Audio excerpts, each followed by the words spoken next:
Hi అండి. Welcome back to our channel అండి. ఈ వర్షంలో మనం వేడివేడిగా ఆనియన్ ఎగ్ బోండా ప్రిపేర్ చేసుకుందాం. చాలా బాగుంటుంది. వేడివేడిగా తింటుంటే అసలు మాటలుండవు, అలా ఉంటుంది.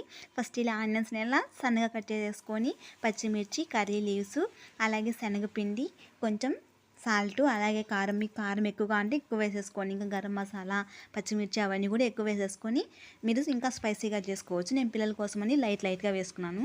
వీటన్నిటిని బాగా కలిసేలాగా ఇలా బాగా కలిపేసుకోవాలి. ఇప్పుడు కొంచెం వాటర్ వేసుకుంటూ కొంచెం మనకు స్టఫింగ్కి వీలుగా ఇలా మెత్తగా ఇలా బాగా ముద్దలాగా మిక్స్ చేసేసుకోవాలి మొత్తం అంతా కూడా. ఇక్కడ చూపిస్తున్నాం కదా ఇలాగా. ఇలా చేసేసుకున్నాక మనం బాయిల్ చేసుకుని ఎగ్ని హాఫ్ చేసేసుకోండి. ఫుల్ అయితే మరి రౌండ్ ఎక్కువ అయిపోతుంది. ఇలా హాఫ్ చేసేసుకొని ఇలా ఒకవైపు ఇలా పెట్టేసుకొని మళ్ళీ వైపు టర్న్ చేసుకొని ఇలా ఇలా చేసేసుకొని స్టఫ్ ఇలా బాగా చేసేసుకున్నాక ఒకసారి ఇలా ప్రెస్ చేసుకోండి స్టిఫ్గా. ఇప్పుడు డీప్ ఫ్రైకి ఆయిల్ పెట్టేసుకొని ప్రిపేర్ చేసుకొని మన వేడి ఎగ్ బోండా రెడీ.